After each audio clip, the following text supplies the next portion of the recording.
Hai, Assalamualaikum dan selamat sejahtera. Hari ini saya akan membentangkan mengenai wajarkah kebudayaan dan bahasa Melayu yang mempunyai pengaruh-pengaruh Hindu-Buddha dipelihara pada masa kontemporari dan ketika Islamisasi menebal di alam Melayu. Sebelum itu, saya ingin memperkenalkan diri saya. Saya Nurul Yosaliza binti Amir, nometrik C22E0742. Isi kandungan yang saya akan bentangkan ada 3, yaitu agama dan kepercayaan, seni dan ukiran, dan bahasa dan sastra.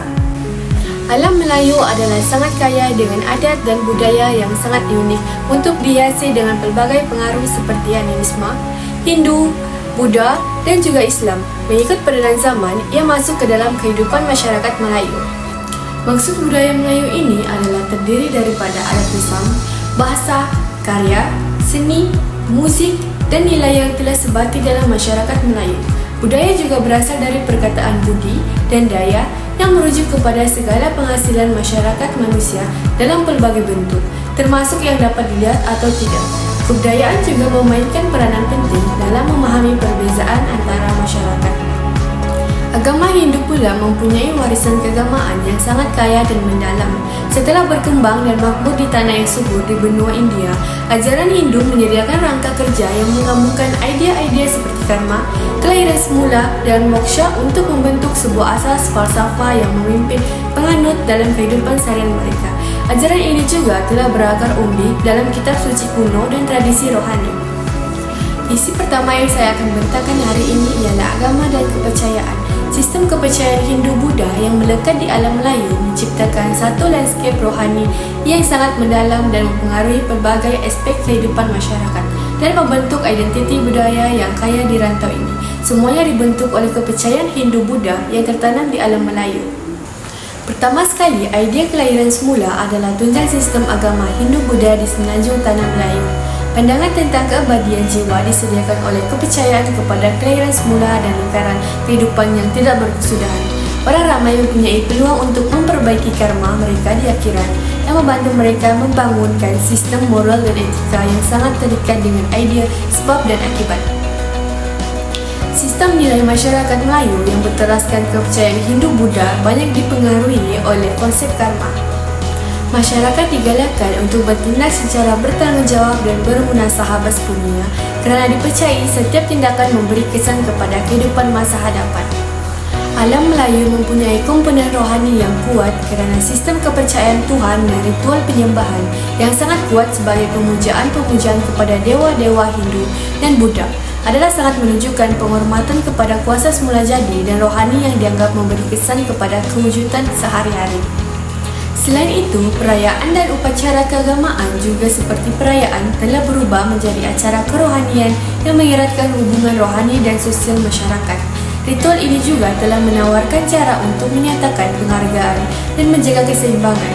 Kepercayaan Hindu-Buddha ini juga adalah kekal dalam amalan keagamaan dan cita-cita pemuda di seluruh dunia Melayu, walaupun pada akhirnya Islam yang menguasai alam Melayu. Seni bina dan ukiran Melayu juga memiliki sejarah yang panjang dengan melibatkan perpaduan estetika dan nilai-nilai keagamaan, khususnya dalam konteks pengaruh Hindu-Buddha yang mendalam. Ketika melihat seni pada masa kontemporari, kita dapat menyaksikan perpaduan unik antara tradisi Hindu-Buddha dengan Islamisasi yang semakin menebar di dunia Melayu. Motif-motif dalam seni bina dan ukiran Melayu yang mencerminkan pengaruh Hindu-Buddha ini juga seringkali bersifat sakral kerana motif ini yang menciptakan jembatan antara keindahan visual dan nilai-nilai keagamaan untuk menyatukan dua dunia yang pada pandangan pertama mungkin terlihat berbeza. Selain itu, keseimbangan antara tradisi Hindu-Buddha dan nilai-nilai Islam juga dapat terlihat dalam karya seni. Ini seperti menciptakan harmoni yang unik dan sangat mendalam. Dengan itu, sangat pentingnya untuk memelihara seni bina dan ukiran Melayu ini di tengah-tengah Islamisasi yang mendebat ini agar tidak hanya terletak pada pelestarian warisan budaya, tetapi juga dapat pada upaya untuk pemahaman dan apresiasi terhadap pluralitas budaya di dunia Melayu ini. Sebagai contoh, ukiran paatan batu adalah menjadi salah satu manifestasi seni yang mencerminkan kekuatan dan keindahan seni ukir Hindu-Buddha di wilayah Melayu. Melalui ukiran batu juga, masyarakat Melayu dapat mengabdikan dan membuat warisan seni ini dengan memahat motif-motif yang syarat dengan makna sebagai simbolik, kerana setiap goresan pada batu memiliki cerita yang tersendiri untuk menyampaikan nilai-nilai keagamaan dan kebudayaan yang tumbuh subur dalam masyarakat Melayu pada masa itu. Bahasa dan sastra juga telah menjadi salah satu pengaruh Hindu-Buddha ke alam Melayu. Penggunaan bahasa Sanskerta di dalam kebudayaan Melayu bukan hanya sekadar peminjaman kata-kata, tetapi lebih merupakan pencerminan mendalam dari pengaruh Hindu-Buddha yang membentuk landasan budaya dan linguistik di alam Melayu.